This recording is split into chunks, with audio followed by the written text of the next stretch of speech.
When I was 4 years old, there was a time where my mom took me in to the school to be tested for colorblindness. After I spent like half a day there, they came to my mom and told her that I needed to go to a special education program because I wasn't normal like the rest of the kids. This confused my mom because she initially sent me there to be tested for colorblindness. And they told her, we don't do those types of tests, but they demanded that I needed to go into this special needs program. Otherwise, I would be behind in school all my life and I wouldn't be normal. Now, my mother was really livid because they were rude and they were also going as far as trying to threaten her if she did not comply. Because of my mom, she wanted the best for me and she decided to homeschool me instead because that's what she wanted to dedicate her life to, is to educating her kids. Now, sure enough, I had dyslexia. I was behind in reading and writing.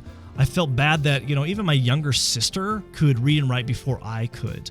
I felt dumb. I felt out of place. My self-confidence was low at the time. At this time, my mom decided that she had to get extra help because I was 8 years old and I still did not know how to read and write. So she took me to a tutor, Miss Merrill. She was a wonderful woman and I really liked going to her house because I remember when I would go to her house, I felt smart. She made me feel smart. She also had these great toys to play with. I remember it was like this castle that I always wanted to play and she'd always let me play with it if I read a few pages or was able to spell my letters. She even had great games like Read a Rabbit and Treasure Cove, if you remember those great games back in the day. I think they still use those, right? Now, on top of that, my mother spent a lot of time with me. And I remember she took the time to even make these sandpaper letters so that I could feel the grooves of it to help me with my reading. Even though there were difficult times for my mom, to the point where she would even pull her hair out because it was frustrating to work with me. But she never gave up on me and always knew that I could do this and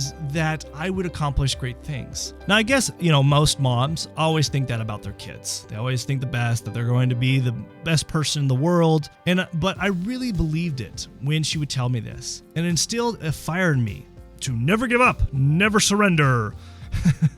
Well, that's just a movie quote from The Galaxy Quest with Tim Allen, just in case you were wondering. Eventually, I was able to read and write. It just took longer than expected. But because of my dyslexia, I had a hard time focusing, paying attention. I still even had a hard time with school. I remember, as a kid, whenever I go to Boy Scouts, they would make fun of me because I couldn't spell the word school. How I would spell it is I would spell it SCHOLE. So it sounded like schooly or school, however. But I was made fun by these kids. And in my earlier years, I had a hard time making good friendships with other kids because I was different. I would even get into trouble a lot because I would always want to just wander off from those play groups that, a lot of people would have because I felt like I was a foreign alien and I just didn't fit in. And even at times, I would even get lost in the woods when I would wander off from these groups where they would have to send a search party to come and find me. Even as a baby, I decorated myself and the entire house with peanut butter. Yeah, that made my parents happy.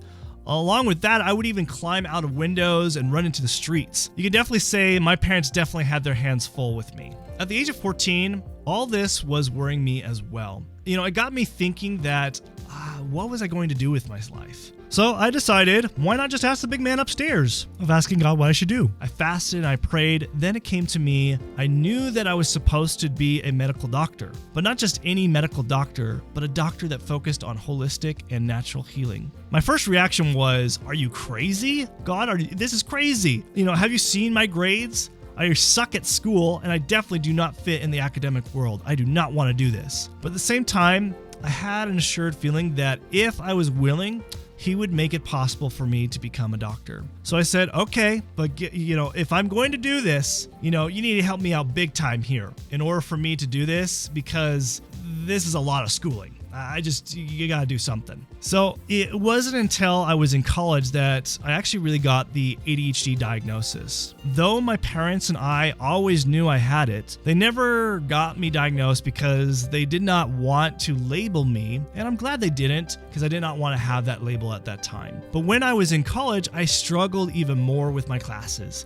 I had a hard time paying attention in class, focusing on my studies, and I could not even sit still, which is weird even being, at an adult age. Even my classmates would be so annoyed sitting next to me because I would be shaking my leg constantly and I couldn't control it. This is when I finally decided to go get assessed for ADHD. But it still did not fix the problem because the medications I took never worked for me. They just made me feel like a zombie. So I dedicated my life trying to figure out other ways to help with my ADHD and dyslexia symptoms by reading and listening to as many books and tapes as possible that I could get my hands on to help improve my brain. I did have some success in this, but schooling was still difficult. Here I was thinking God was going to make schooling easy for me, but that was not the case. Instead, he instilled a passion for me to love to learn. And on top of that, he gave me this stubborn persistence to never give up. And let me explain how this went down. The very first chemistry class I took, this was the very first chemistry class, and I failed that class miserably. And I asked the professor, I'm all like, I've been trying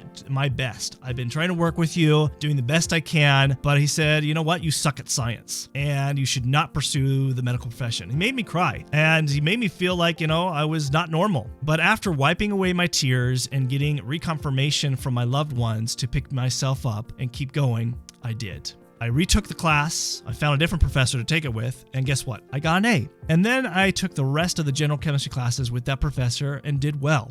So here I thought my days of struggling with school were over. Woo! It was over. But I was wrong.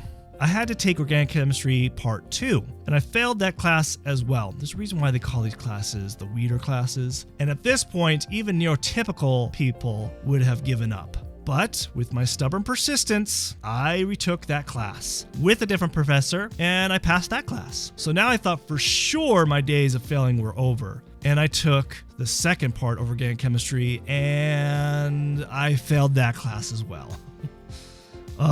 At this point, I prayed and contemplated a different path to choose. My dyslexia and ADHD were making it too difficult to handle all this failure. Again, I was reassured this path was the one I need to be on. So naturally, I retook Organic Chemistry Part 2 with a different teacher, and I passed. Once I got accepted into Bastyr University, which is a naturopathic medical school, I thought now my failing days are over. But when it came to taking the mid-medical boards, I failed that as well. I was devastated. It was terrible. I thought I had made the wrong choice and that I was just being delusional. But after a week of being in sorrow, I picked myself up and I retook my medical boards and passed those. Now, when it came time to take my final boards, I knew there was going to be a big challenge, and I studied more than I had ever studied before. I prepared myself as best as I could. At this point, I was married, and I remember the day the letter of my results arrived. We opened it together, my wife and I.